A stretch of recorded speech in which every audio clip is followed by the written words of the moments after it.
Jejak di Balik Kabut. Audiobook novel silat. Cerita, Esa Mintarja. Bab 31. Ketika orang tua itu meninggalkan mereka untuk mengambil bumbung kecil yang dikatakannya, Ki Marta Brewok berdesis. "Kenapa kau bertanya tentang alas mentau?" "Kenapa?" bertanya Wijang. "Apakah kau sengaja meninggalkan jejak arah perjalananmu?" Wijang mengerutkan dahinya. Namun kemudian ia pun tertawa. Katanya, "Tanpa meninggalkan jejak, ternyata orang-orang yang mencari Pangeran Benawa itu dapat menemukan jejaknya. Tetapi jejak itu tentu masih kabur. Kau memperjelas jejak yang kabur itu." "Maaf, Ki Marta," desis Wijang. "Aku tidak menyadarinya." "Sudahlah. Mudah-mudahan orang tua itu tidak akan pernah bercerita tentang kehadiran kita, maksudku dua orang anak muda di padukuhan ini kepada siapapun juga." Wijang mengangguk-angguk. Namun pembicaraan mereka pun terhenti karena orang tua yang mengambil bumbung itu datang sambil membawa bumbung kecil yang sudah berisi minyak kelapa. Namun katanya kemudian, "Tuangkan minyak kelapa di mangkuk kecil itu juga ke dalam bumbung kecil ini. Barangkali kalian akan membutuhkannya lagi di perjalanan." "Terima kasih, Kisanak," berkata Ki Marta Brewok. Sementara orang tua itu pun telah menyerahkan bumbung kecil itu beserta sumbatnya. Ki Marta Brewoklah yang menerima bumbung kecil itu. Kemudian menuangkan minyak kelapa yang berada di mangkuk kecil. Sambil mengembalikan mangkuk kecil itu, Ki Marta Brewok pun berkata sekali lagi, "Terima kasih, Kisanak." Namun sebelum ketiga orang itu minta diri, mereka dikejutkan oleh derap kaki kuda yang dengan cepat mendekat.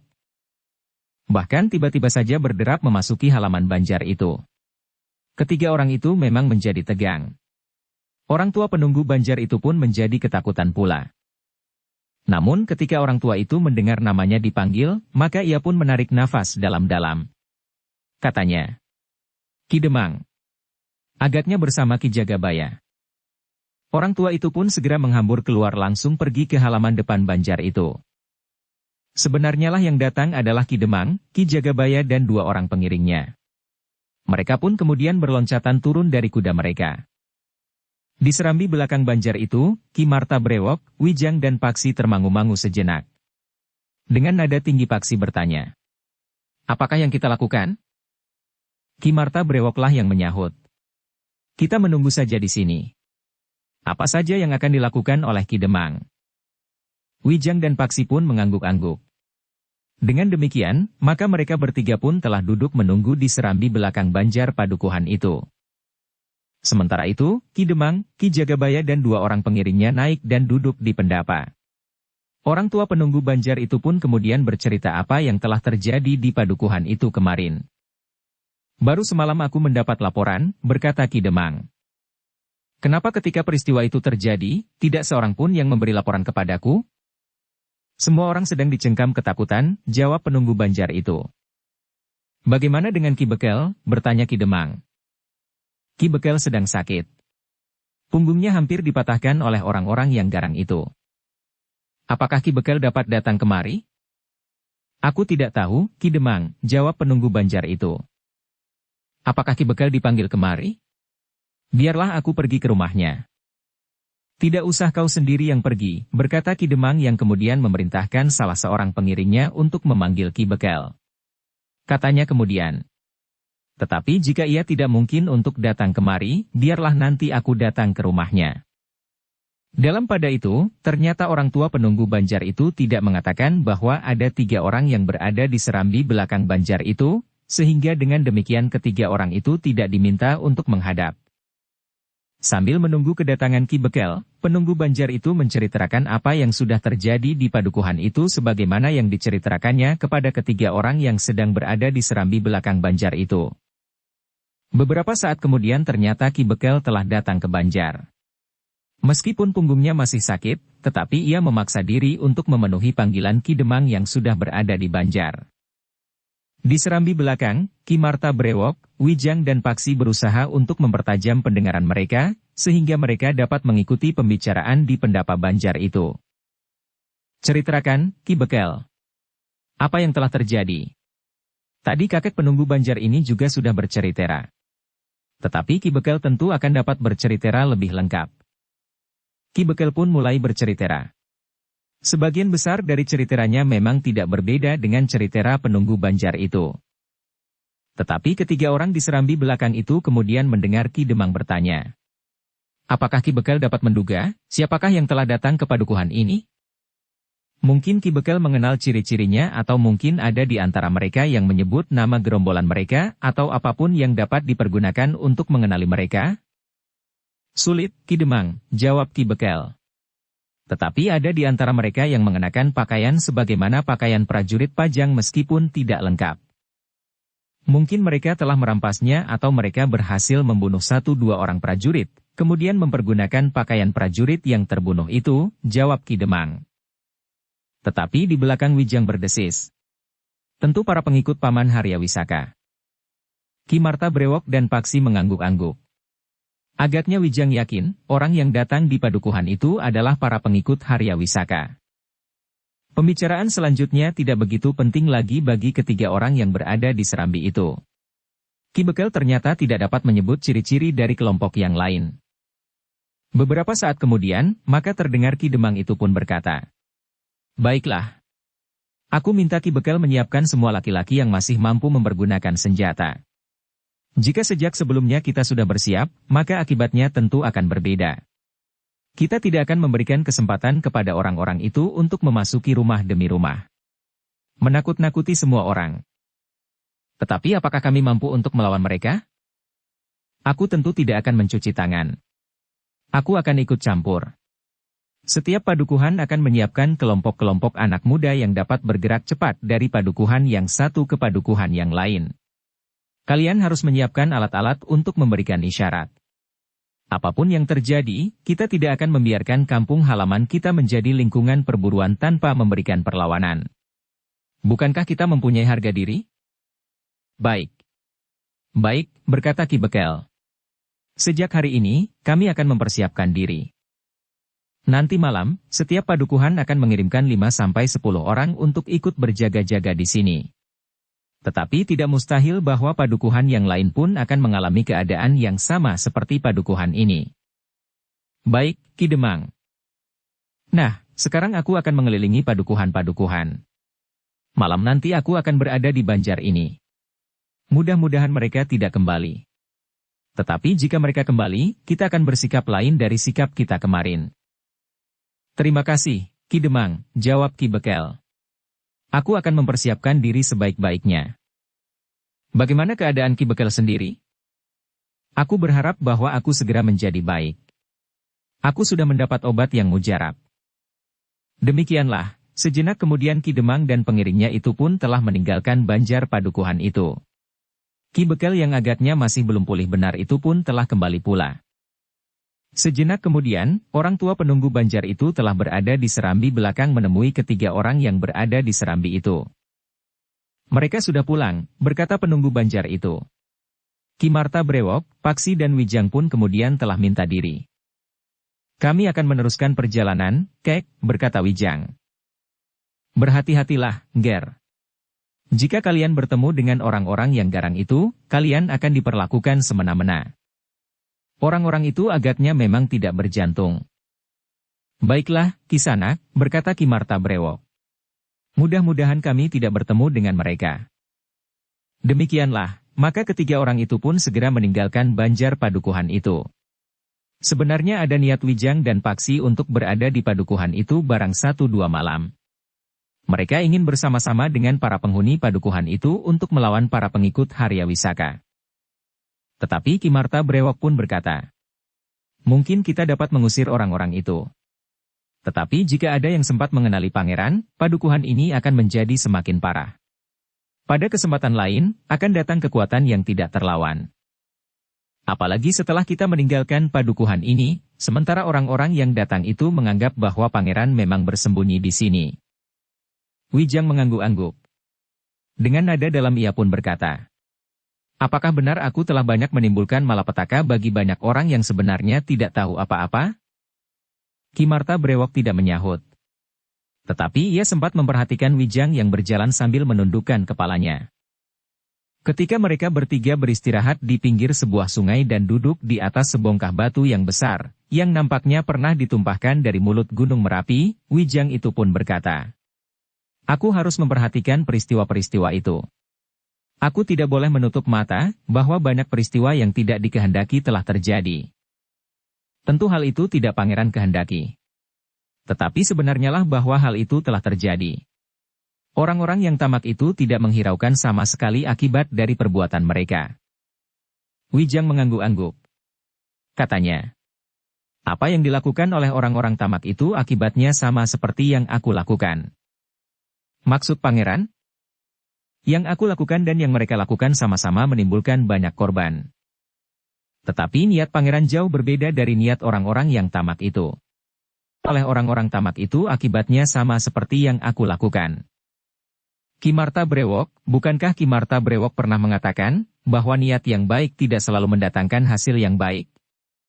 Ki Marta Brewok menarik nafas dalam-dalam, sementara itu Paksi pun berkata, "Sudahlah. Jangan risaukan." "Bagaimana mungkin aku tidak merisaukannya?" sahut Wijang. "Setiap kali kita bertemu dengan keributan yang memungut korban karena kepergianku dari istana. Apakah alasan mereka mencari cincin atau mencari aku, pada dasarnya sama saja. Jadi, apakah yang terpikir oleh pangeran sekarang?" Wijang menarik nafas dalam-dalam. Sementara Ki Marta Brewok itu pun berkata, "Bukankah kepergian pangeran antara lain sengaja menyingkirkan cincin itu? Khususnya karena pangeran tahu bahwa Haryawisaka menginginkannya. Kecuali itu, pangeran pun ingin melihat kehidupan yang sebenarnya dari rakyat Pajang. Namun yang akhirnya tidak dapat pangeran lakukan, karena pangeran sibuk melayani orang-orang yang mencari pangeran Benawa itu." "Iya, Ki Marta," jawab Wijang. "Jadi apa rencana pangeran?" "Pun untuk mencapai tujuan. Aku akan pulang." "Pulang ke istana?" bertanya Paksi. "Ya. Sementara itu aku akan menitipkan cincin ini kepadamu." Paksi terkejut. Dengan serta-merta ia pun menjawab, "Wijang, kau tahu bahwa ayahku menginginkan cincin itu. Jika aku membawanya, maka jika ayahku mengetahuinya, maka cincin itu tentu akan dimintanya. Dan aku sama sekali tidak akan dapat mempertahankannya. Berikan saja cincin itu kepada ayahmu. Cincin itu tidak akan hilang." "Maksudmu? Kau biarkan aku memberikan cincin itu kepada ayah. Kemudian kau akan mengambilnya sebagaimana pernah kau lakukan?" "Tentu tidak, Paksi. Tetapi bukankah kau dapat pulang jika kau membawa cincin itu? Jika kau pulang tanpa membawa cincin itu? Yang akan pulang itu kau, Wijang. Bukan aku." Wijang menarik nafas dalam-dalam. Katanya, "Aku ingin mengajak kau pulang. Ibumu sangat merindukanmu. Sementara itu, ayahmu akan menerimamu jika kau membawa cincin itu. Tetapi cincin itu adalah cincin yang sangat tinggi nilainya. Apa arti lingkup keluargaku dibanding dengan nilai cincin itu sendiri? Aku tidak akan kehilangan cincin itu, Paksi. Sehari kemudian, aku akan datang sebagai Pangeran Benawa. Aku akan membawa pertanda dari ayahanda. Dengan demikian, maka ayahandalah yang mengambil cincin itu, karena aku melakukan atas namanya. Tentu dengan ucapan terima kasih dan barangkali ayahanda akan memberikan imbalan atas jasa ayahmu yang telah berhasil menemukan cincin itu. Mungkin pangkat, derajat atau semat. Tetapi persoalannya tidak akan berakhir sampai di situ. Di istana masih ada Haryawisaka," jawab Paksi. "Aku sadari itu. Pergolakan mungkin masih akan terjadi. Tetapi akhirnya aku berpendapat bahwa gejolak yang terjadi karena cincin itu harus dipersempit ruang lingkupnya. Mungkin akan terjadi benturan-benturan di dalam. Tetapi tidak harus mengorbankan orang-orang padukuhan yang tidak tahu menahu persoalannya. Biarlah aku dan barangkali Kakang Mas Sutawijaya harus menghadapi Paman Haryawisaka, karena aku yakin bahwa Kakang Mas Sutawijaya akan membantuku menghadapi Paman Haryawisaka." Paksi termangu-mangu sejenak. Ia merenungi ajakan Wijang untuk pulang ke Pajang. Wijang akan memberikan cincin itu kepadanya. Satu tanggung jawab yang sangat besar. Jika cincin itu tidak sampai ke tangan ayahnya atau dalam waktu yang pendek sebelum Pangeran Benawa datang atas nama Kangjeng Sultan Pajang, ada orang yang merampasnya, maka persoalannya akan berkembang semakin rumit. Namun Kimarta Brewok itulah yang kemudian berkata, "Sebaiknya kau renungkan gagasan itu, Paksi. Tetapi ayahku tentu akan bertanya-tanya, kenapa pangeran dengan serta-merta mengetahui bahwa cincin itu ada di tangan ayahku?" Wijang tersenyum. Katanya, "Mudah sekali. Aku dapat mengatakan bahwa para peramal istana telah memberitahukan kepada ayahanda, bahwa cincin itu sudah berada di pajang. Di tangan ayahmu." Paksi menarik nafas dalam-dalam. Jawaban yang memang tidak akan dapat dipersoalkan lagi. Sementara itu Kimarta Brewok yang kemudian tersenyum berkata, "Satu gagasan yang lengkap, Paksi. Tetapi jika semalam sebelum Pangeran Benawa datang rumah kami dirampok orang, katakanlah Harya Wisaka dengan beberapa orang berilmu tinggi," bertanya Paksi. "Pukul kentongan. Seluruh pajang akan terbangun," jawab Kimarta Brewok. "Pangeran Benawa juga akan terbangun. Jika cincin itu disembunyikan di tempat yang rapat, maka sebelum orang-orang itu dapat menemukan cincin yang mereka cari, Pangeran Benawa dan orang-orang yang dipercayanya sudah akan berada di rumahmu untuk membantu ayahmu melindungi cincin itu." "Iya," sahut Wijang. "Tetapi dalam keadaan seperti itu, cincin itu akan langsung dibawa oleh Pangeran Benawa atas nama Kanjeng Sultan." Paksi mengangguk-angguk. Katanya, "Aku akan memikirkannya. Nanti malam aku akan memberikan jawaban." "Kenapa menunggu nanti malam?" "Bukan aku." Paksi termangu-mangu sejenak. Namun kemudian katanya, "Apakah kita tidak jadi melihat-lihat keadaan alas Mentaok? Kalian sudah dapat menggambarkan wujud dari hutan yang sangat lebat itu, meskipun yang dikatakan oleh orang tua penunggu Banjar itu memang agak berlebihan. Aku yang pernah berada di dalam hutan itu beberapa hari, masih juga sempat keluar dalam keadaan hidup. Meskipun demikian, alas Mentaok memang hutan yang sangat berbahaya." Terasa angin berhembus semakin keras. Awan putih selembar-selembar terbang ke utara, tertimbun di ujung Gunung Merapi. Paksi menarik nafas dalam-dalam.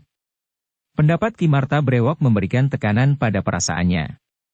Ia terlalu percaya kepada orang itu. Orang yang telah memberikan landasan ilmu kanuragan yang tinggi. Bahkan lebih dari itu. Dalam keadaan yang rumit, setiap kali Kimarta Brewok itu selalu hadir. Namun dalam pada itu, Kimarta Brewok itu pun berkata, "Baiklah. Paksi masih akan merenungkan ajakan pangeran. Marilah kita meneruskan perjalanan. Kapan saja Paksi mengambil keputusan, kita akan dapat menentukan sikap." Wijang mengangguk kecil. Katanya, "Baiklah. Marilah kita berjalan. Kita masih akan pergi ke arah selatan. Sampai atau tidak sampai alas Mentaok." Mereka bertiga pun kemudian telah bangkit.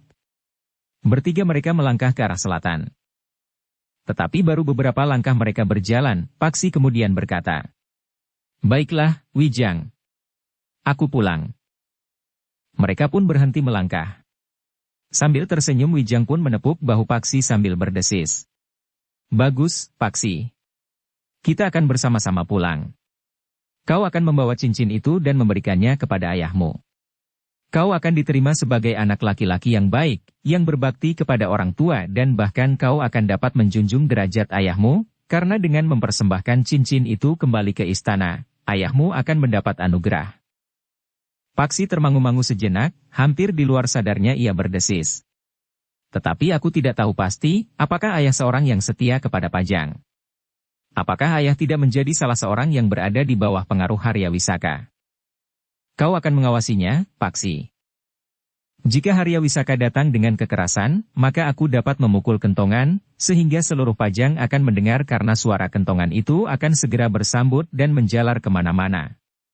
Tetapi kalau Harya Wisaka atau kepercayaannya datang dengan diam-diam, sebaiknya jangan beri kesempatan hal itu terjadi," berkata Kimarta Brewok. "Sebaiknya kalian berdua sepakat tentang waktu, agar jarak waktu akan kedatangan Paksi dan kehadiran Pangeran Benawa di rumah Paksi atas nama Kanjeng Sultan tidak terlalu panjang. Dengan demikian, tidak ada kesempatan bagi Harya Wisaka mengambil cincin itu." "Baiklah. Kita dapat bersepakat untuk mengatur waktu itu." Demikianlah Wijang dan Paksi itu pun telah bersepakat untuk menempuh perjalanan pulang. Mereka telah mengatur kapan Wijang memasuki istananya dan kapan Paksi akan sampai ke rumahnya.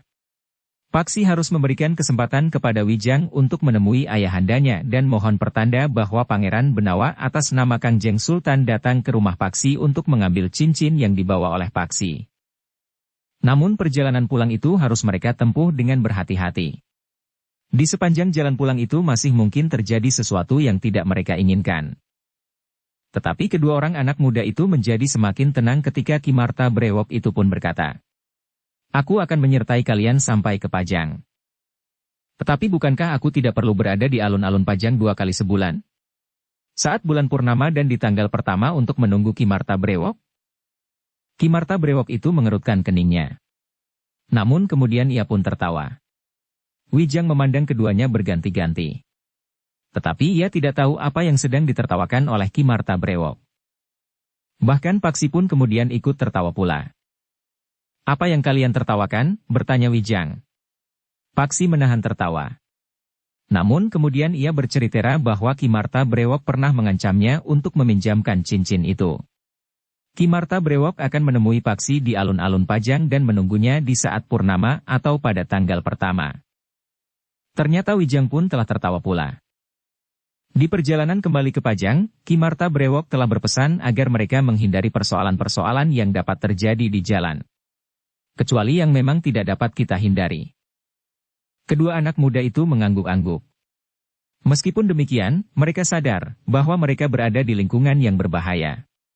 Di daerah yang seakan-akan ditebari oleh orang-orang yang dapat mengancam keselamatan mereka. Ketika mereka lapar, maka mereka telah memilih kedai yang kecil dan sempit, yang hanya disinggahi oleh orang-orang di sekitarnya, karena kedai itu sama sekali tidak menarik bagi orang-orang yang lewat dalam perjalanan jauh. Mereka bertiga berharap bahwa di kedai yang kecil itu mereka tidak akan menemui persoalan-persoalan yang dapat menghambat perjalanan mereka. Sebenarnya lah yang berada di dalam kedai itu agaknya orang-orang di sekitar tempat itu saja. Ada di antara mereka yang duduk tanpa baju dengan keringat yang membasahi seluruh tubuhnya. Di samping nampak sebuah kapak pembelah kayu yang tersandar di dinding. Nampaknya orang itu baru saja membelah kayu di sebelah kedai itu. Di tangannya terdapat sepincuk nasi megana. Di sisi lain, duduk dua orang yang sudah separuh baya. Di hadapannya dihidangkan di paga bambu yang rendah, wedang serai dan beberapa macam makanan. Jadah, jenang alot, wajik dan tasikan.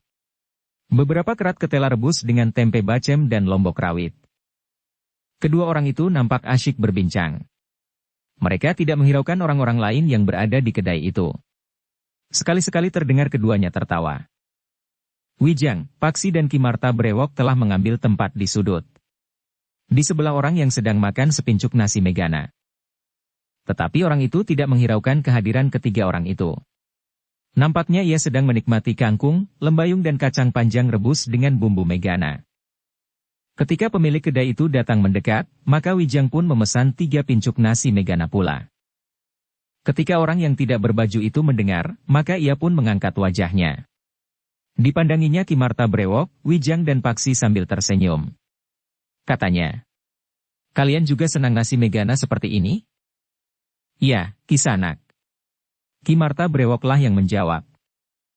"Murah, kenyang dan awet." Ki Marta Brewok tertawa.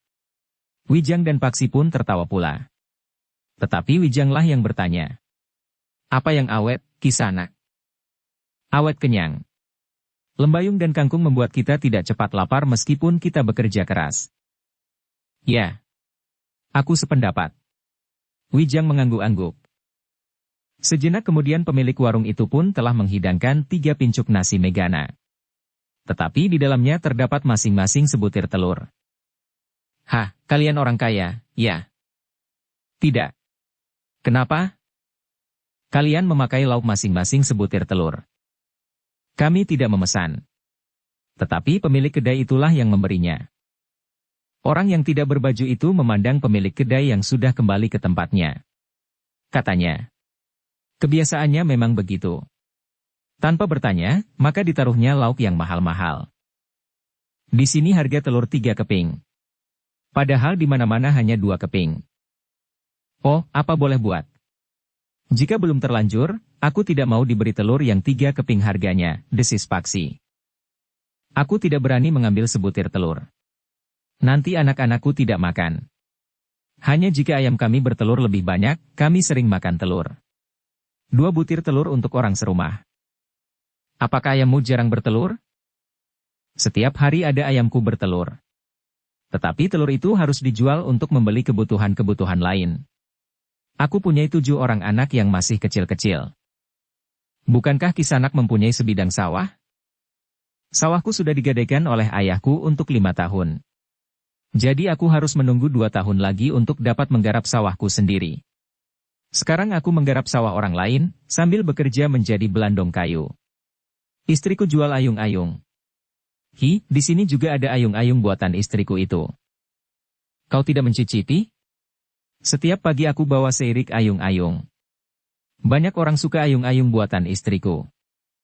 Oh, aku adalah penggemar ayung-ayung, sahut Wijang. Belandong kayu itulah yang berteriak kepada pemilik kedai. Mana ayung-ayung MU? Habis. Apakah kau masih belum puas makan ayung-ayung di rumah? Bukan aku. Tetapi ketiga orang tamumu ini. Sayang ayung-ayungnya sudah habis. Nah, belandong itu berkata dengan bangga. Bukankah ayung-ayung buatan istriku itu sangat laris? Ya. Sayang sekali, desis Wijang. Tetapi lain kali aku akan singgah dan membeli ayung-ayung MU. Belandong itu tertawa. Katanya. Tetapi jika kalian memang ingin mencicipinya, silahkan mampir.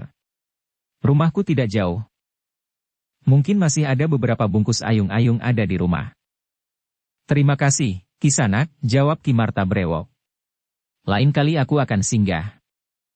Orang itu terdiam. Dihabiskannya nasi megana di pincuknya.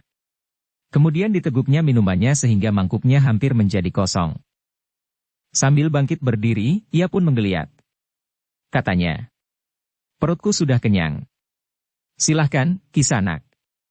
Jika kau ingin ayung-ayung, singgahlah di rumahku. Terima kasih, Kisanak, jawab Ki Marta Brewok. Orang itu pun kemudian melangkah mendekati pemilik warung. Diambilnya 2 keping uang dan diserahkannya kepada pemilik kedai itu. Tetapi sebelum orang itu keluar dari kedai itu, maka terdengar keributan di jalan yang membujur di depan kedai itu. Orang itu termangu-mangu sejenak. Diurungkannya langkahnya, sehingga ia kembali duduk di tempatnya semula. Tetapi nampak wajahnya yang menjadi tegang. Ternyata bukan hanya orang itu saja yang menjadi tegang. Tetapi yang lain pun menjadi ketakutan. Bahkan seorang yang duduk di sudut menjadi gemetar. Orang-orang itu kembali lagi, desis tukang belandong yang tidak berbaju itu. Siapa? Kami tidak tahu, siapakah mereka itu. Apa yang mereka cari? Penunggu Banjar itu. Mereka mencari anak muda yang bernama Pangeran Benawa. Wijang menarik nafas panjang. Namun Paksilah yang bertanya.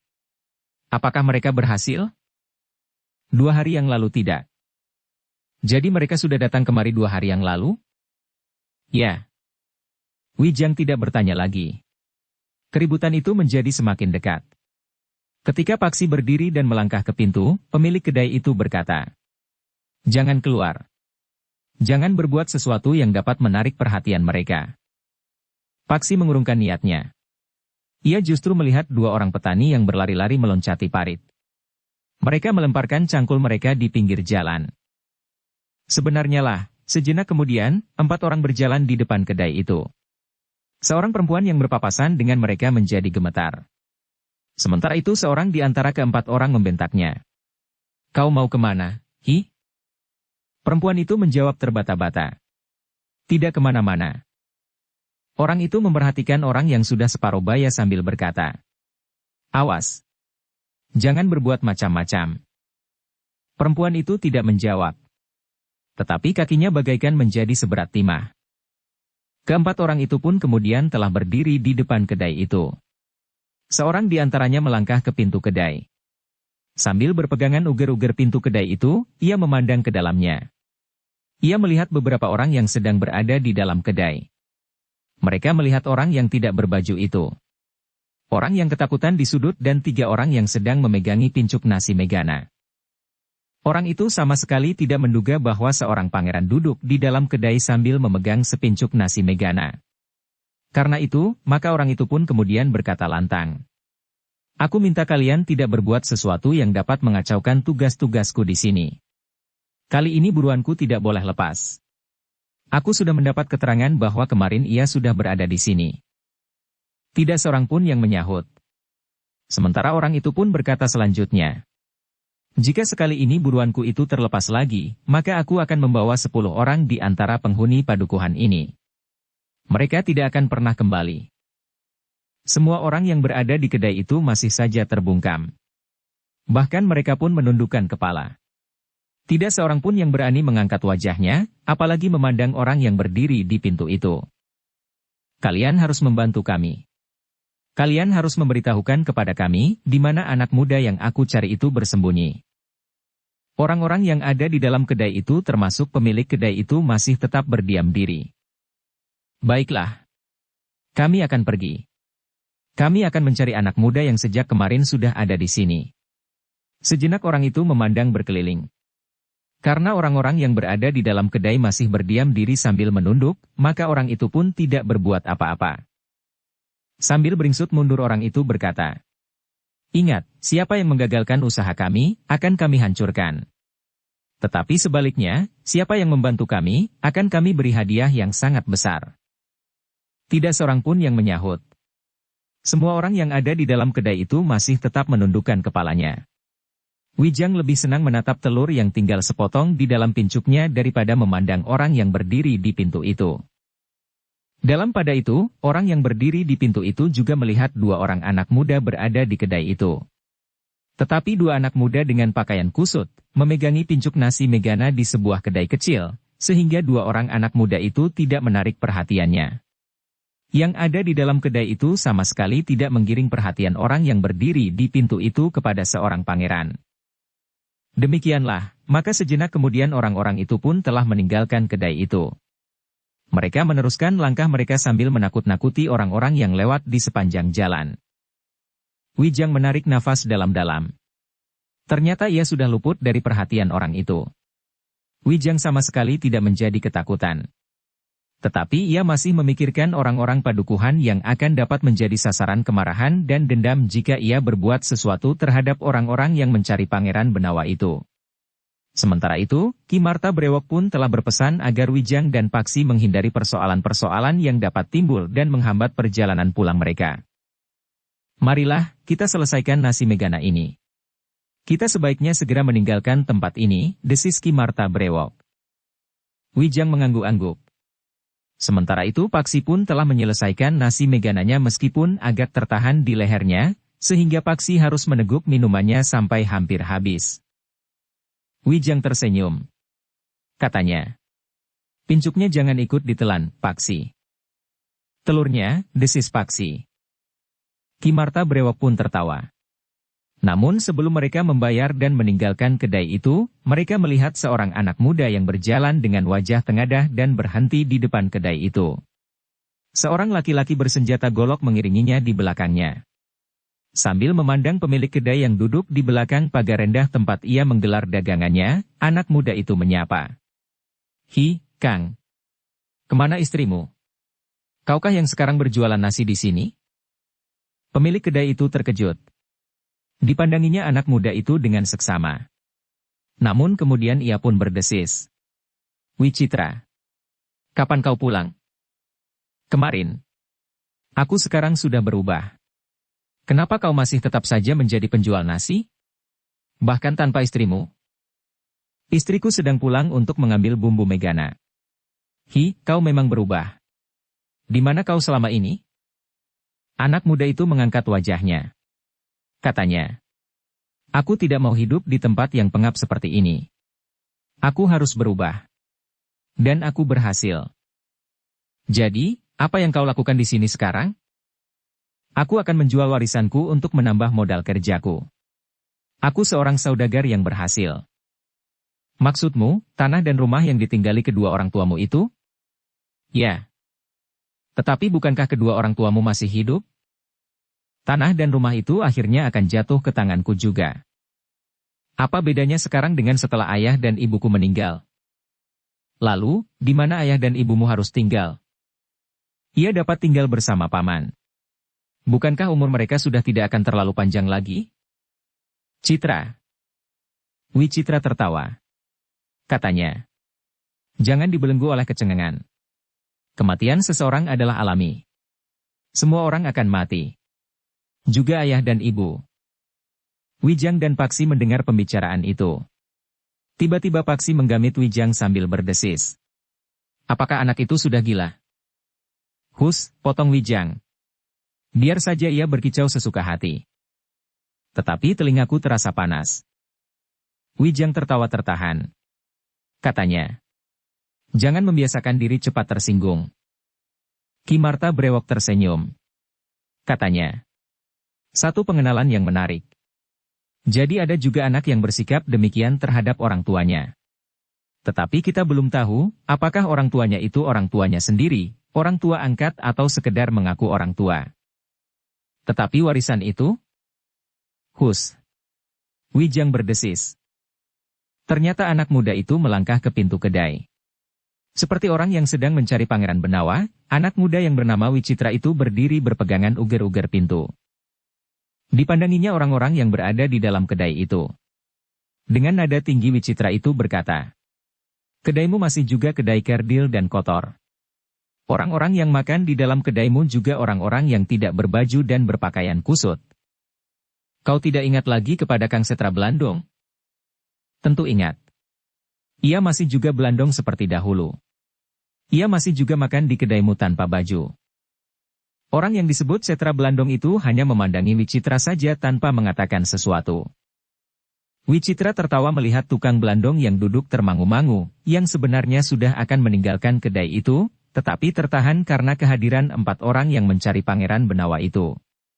Jika ia kemudian tidak segera pergi sepeninggal ke-4 orang, ia memang menunggu agar orang itu menjadi semakin jauh. Tetapi sebelum ia beranjak pergi, Wicitra itu telah datang ke kedai itu. Sementara itu pemilik kedai itu pun kemudian bertanya. Jadi kau datang kemarin, Wicitra? Ya. Wicitra, ada yang perlu kau ketahui. Apa? Di padukuhan ini sekarang berkeliaran beberapa orang yang sedang mencari seorang anak muda. Mereka baru saja datang ke kedai ini. Mereka mengatakan bahwa anak muda yang mereka cari kemarin sudah datang ke padukuhan ini. Siapakah yang mereka cari? Bukan aku. Pangeran Benawa. Pangeran Benawa? Apakah Pangeran Benawa ada di padukuhan kita? Yang aku cemaskan, bahwa kaulah yang dikira Pangeran Benawa itu. Karena kau juga datang ke padukuhan ini kemarin. Oh, bukankah aku pantas jika aku dikira seorang pangeran? Wujudku memang wujud seorang pangeran. Tetapi dengan demikian kau terancam bahaya. Bahaya apa? Orang-orang yang mencari Pangeran Benawa itu adalah orang-orang yang garang. Yang tadi singgah di kedai ini adalah 4 orang bersenjata yang kasar dan berwajah seram. Lalu menurut pendapatmu, apa yang harus aku lakukan? Sebaiknya kau tinggalkan padukuhan ini untuk 1-2 hari. Jika mereka benar-benar menyangka bahwa kau adalah Pangeran Benawa, maka kau tentu akan mereka bawa. Apakah sia-sia aku berguru beberapa tahun? Pengawalku itu pun seorang gegeduk yang tidak terkalahkan. Apalagi hanya 4 orang. 9 orang pun akan dapat aku binasakan dalam waktu sekejap. Tetapi nampaknya ke-4 orang itu juga orang-orang berilmu. Mereka sudah datang beberapa hari yang lalu. Mereka kasar dan nampaknya berbahaya. Kau menakut-nakuti aku? Tidak. Tetapi orang-orang itu berbahaya bagimu. Agaknya orang-orang itu sulit diajak bicara. Apakah tidak ada seorang pun yang memberitahukan kepadamu? Ayah dan ibumu? Aku tidak memerlukan pemberitahuan itu, Kang. Lupakan saja. Aku justru akan menampakkan diri untuk mengetahui, apakah aku benar-benar mirip dengan seorang pangeran. Tetapi ternyata tukang Belandong yang lebih banyak berdiam diri itu akhirnya berbicara juga. Sudahlah. Wicitra sudah dewasa. Ia dapat membuat pertimbangan-pertimbangan yang mapan. Manakah yang baik dilakukan dan mana yang tidak? Pemilik kedai itu memang terdiam. Namun Wicitra itulah yang melangkah mendekati Belandong yang tidak memakai baju itu. Pengawalnya pun telah melangkah ke pintu pula sambil memegangi hulu goloknya yang berada di dalam sarungnya dan tergantung di lambung. Ternyata kau cukup bijaksana, Setra. Terima kasih atas kebijaksanaanmu itu. Tetapi sayang, aku sama sekali tidak memerlukannya. Kau pun tidak membuat pertimbangan dengan ikhlas. Bahkan dalam nada suaramu, tersirat perasaanmu yang jengkel terhadap sikapku. Apakah kau ingin membuat gara-gara? Sama sekali tidak, jawab Setra Blandong. Aku hanya ingin pemilik kedai ini diam. Wicitra tertawa. Katanya. Apakah bajumu masih saja selembar sehingga kau tidak pernah mengenakannya kecuali jika kau pergi Jagombayan? Setra memandang orang yang berdiri di pintu. Seorang yang bertubuh tinggi dan besar. Bersenjata golok. Wajahnya seram sedangkan matanya yang tajam seperti mata burung hantu itu memandanginya. Setra menarik nafas dalam-dalam. Ia hanya seorang Blandong kayu. Mungkin ia memiliki tenaga yang besar. Tetapi sejak kecil Setra tidak pernah berkelahi. Karena itu, Setra sama sekali tidak menjawab. Ketika Wicitra meraba pundak Setra, maka ia pun berkata, keringatmu masih saja belum kering, Setra. Tetapi mungkin minuman panasmu itulah yang membuat kau berkeringat. Setra Blandong masih tetap diam saja. Wicitra pun tertawa pula. Katanya, hati-hatilah, Setra. Jika kau menebang pohon, kau harus tahu kemana arah pohon itu tumbang, agar pohon itu tidak menimpa kepalamu. Setra Blandong itu masih saja berdiam diri. Wicitra itulah yang kemudian melangkah ke pintu. Ketika pengawalnya bergeser, Wicitra itu pun melangkah keluar sambil berkata lantang kepada pemilik kedai itu. Aku akan mencari orang-orang yang telah menakut-nakuti penghuni padukuhan ini. Aku akan mengaku Pangeran Benawa. Sejenak kemudian, maka Wicitra dan pengawalnya itu pun meninggalkan kedai itu. Tetapi ia masih bertanya kepada pemilik kedai itu. Kemana mereka pergi, Kang? Pemilik kedai itu termangu-mangu sejenak. Keempat orang itu menyusuri jalan di depan kedai itu ke timur. Namun pemilik kedai itu berkata, mereka pergi ke barat. Wicitra tertawa. Tetapi bersama pengawalnya ia pergi ke timur. Kau yang bodoh, berkata Setra Blandong. Anak itu datang dari arah barat. Pemilik kedai itu mengerutkan dahinya. Namun ia pun tersenyum pula. Setra Blandong itulah yang kemudian bangkit berdiri dan berjalan keluar. Katanya, sejak tadi aku sudah akan pergi. Aku menyesal bertemu dengan anak yang sombong itu. Aku mencemaskannya, berkata pemilik kedai itu. Kau tidak bersalah. Kau sudah mencoba untuk memperingatkannya. Tetapi ia keras kepala. Aku bahkan menjadi jengkel karena kesombongannya. Tetapi pengawalnya itu membuat hatiku berkerut. Terus terang aku takut. Pemilik kedai itu mengangguk-angguk. Katanya, jangan berkecil hati. Itu wajar-wajar saja. Kita bukan orang yang terbiasa berkelahi. Meskipun kau membawa kapak, tetapi pohon yang kau tebang selalu saja pasrah. Setra Blandong itu mengerutkan dahinya. Namun kemudian ia pun tersenyum.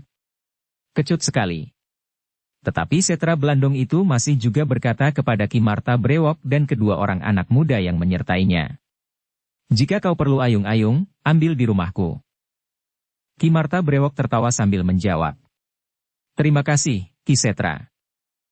Sepeninggal Setra Blandong, maka Ki Marta Brewok, Wijang dan Paksi pun telah minta diri pula. Setelah membayar harga makan dan minum mereka, maka mereka pun meninggalkan kedai itu pula. Namun demikian mereka keluar dari kedai itu, Ki Marta Brewok pun berkata, nasib anak itu agaknya akan menjadi kurang baik. Anak itu terlalu sombong, desis Paksi. Apakah kita sebaiknya memperingatkannya? Orang itu masih nampak dari sini. Kita dapat menyusulnya dan memberitahukan bahaya yang dapat mengancamnya. Mungkin jika orang lain yang memberinya peringatan, anak itu akan mau mendengarkannya, sahut Wijang.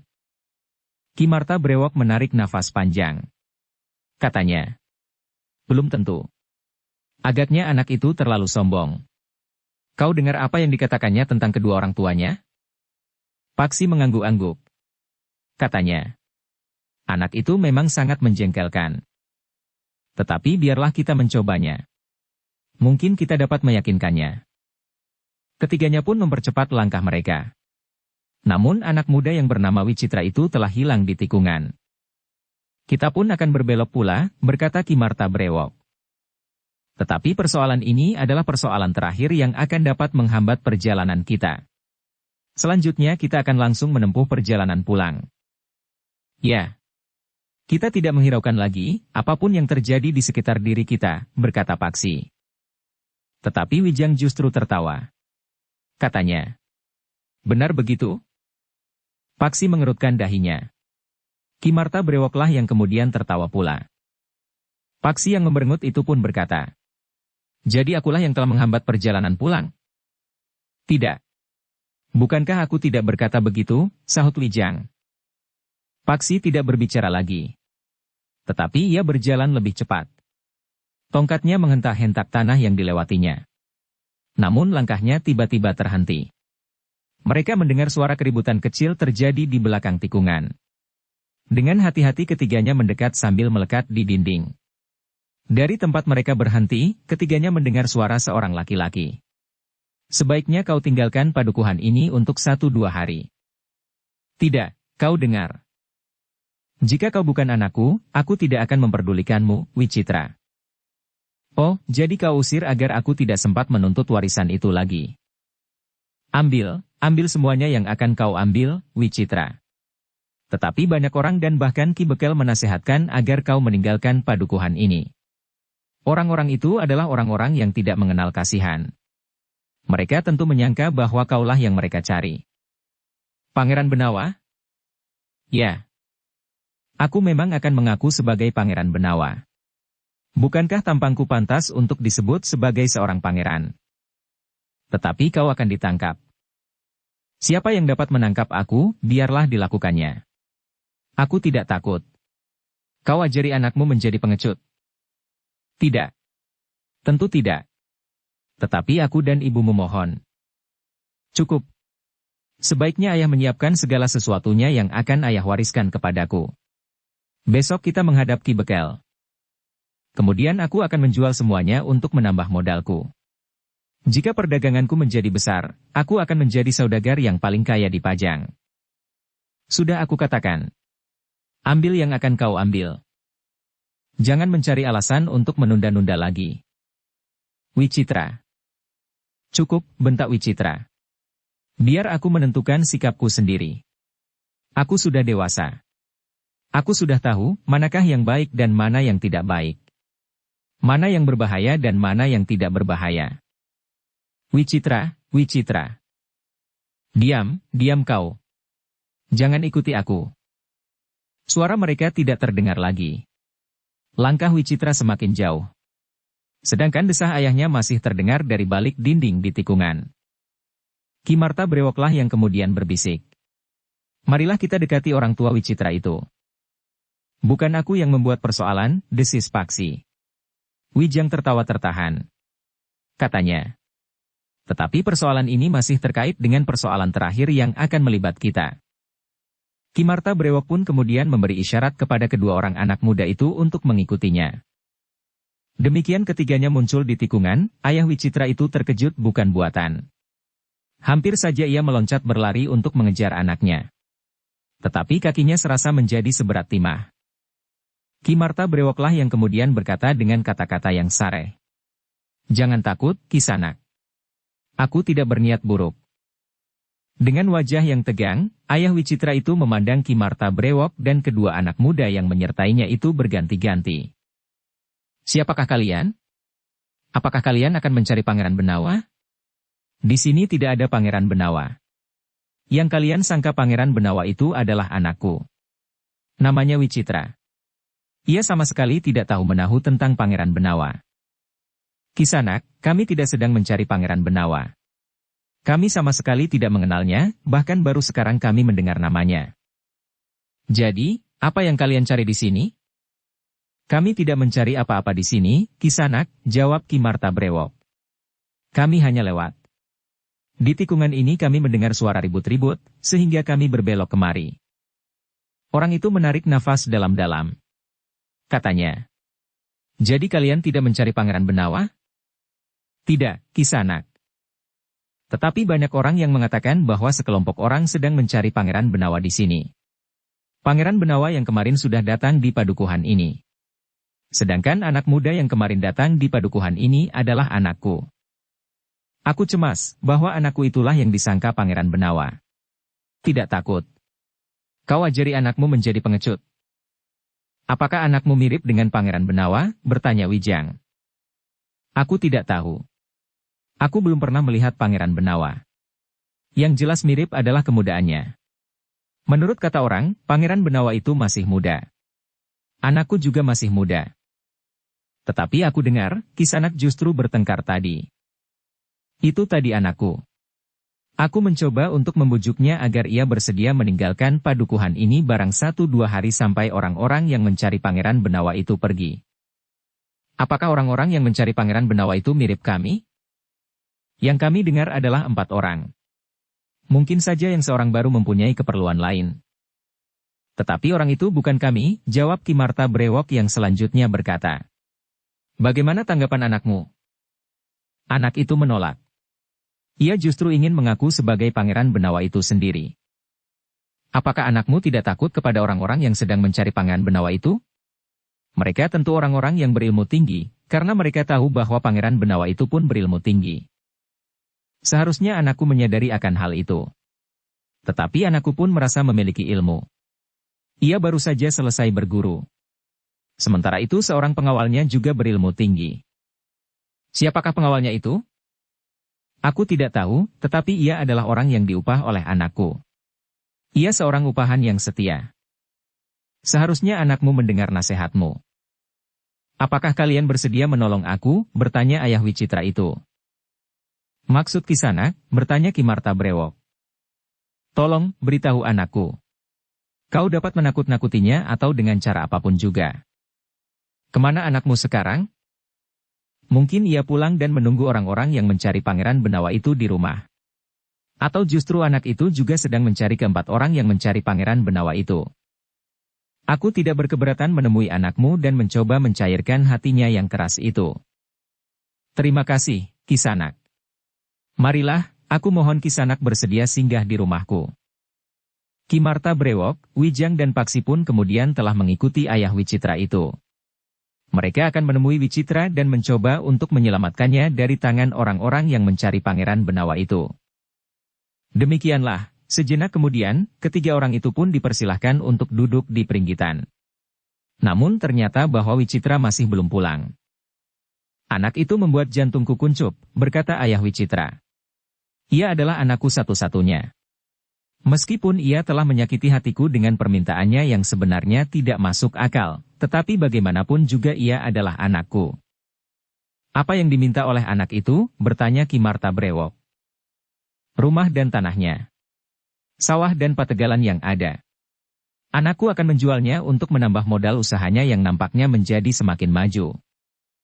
Lalu, Kisanak akan tinggal di mana? Itu tidak menjadi soal. Aku dan istriku dapat tinggal di mana-mana. Bukankah aku hanya berdua? Aku dapat tinggal di rumah adikku atau di rumah kakak perempuanku atau di mana saja. Bahkan sebuah kandang kerbau pun cukup untuk kami tempati berdua. Ki Marta Brewok menarik nafas panjang. Sementara Wijang dan Paksi yang juga masih muda itu tersentuh hatinya. Mereka melihat betapa besar kasih orang tua kepada anaknya, meskipun anaknya telah melakukan pemerasan yang tidak masuk akal. Namun pembicaraan mereka pun terputus. Sejenak kemudian mereka melihat Wicitra memasuki halaman rumahnya bersama seorang pengawalnya yang menakutkan itu. Wicitra itu berhenti di tangga pendapa rumahnya. Dengan tegang ia memandang ketiga orang yang duduk di peringgitan bersama ayahnya. Namun kemudian dengan lantang ia pun berkata, apakah kau orang-orang yang sedang mencari Pangeran Benawa di padukuhan ini? Bukan Wicitra, ayahnya lah yang menyahut. Marilah. Duduklah. Mereka ingin berbicara kepadamu. Siapakah mereka? Bertanya Wicitra. Namun setelah memperhatikan ketiga orang itu dengan seksama Wicitra itu pun berkata, bukankah mereka orang-orang yang tadi ada di kedai itu? Iya, Kisanak, jawab Ki Marta Brewok. Untuk apa kalian datang kemari? Kalian akan memeras keluarga kami dan mengancam untuk memberitahukan kehadiranku di padukuhan ini? Jangan berprasangka buruk, Wicitra. Duduklah. Mereka akan berbicara kepadamu. Sebentar saja. Wicitra memandang Ki Martabrewok, Wijang dan Paksi berganti-ganti. Namun tanpa naik ke pendapa Wicitra itu berkata, "Apa yang akan kau katakan?" "Duduklah, Wicitra," minta ayahnya. Tetapi jawab Wicitra, "Aku tidak tuli." "Katakan." Ki Martabrewok termangu-mangu sejenak. Namun kemudian ia pun berkata, "Wicitra, aku hanya ingin memperingatkanmu. Orang-orang yang mencari Pangeran Benawa itu adalah orang-orang yang berilmu. Karena itu, seperti yang dikatakan oleh ayahmu, oleh pemilik kedai itu, maka sebaiknya kau tinggalkan padukuhan ini barang 2-3 hari. Persetan dengan penghinaanmu itu. Kalau aku tadi tidak mengingat pemilik kedai itu kawanku bermain, aku sudah menyumbat mulutnya dengan daun pisang. Ia menganggap aku pengecut yang harus bersembunyi. Sekarang kau datang juga untuk menghina aku. Aku peringatkan kau sekali lagi. Jangan membuat aku marah." Bersambung ke bab 32.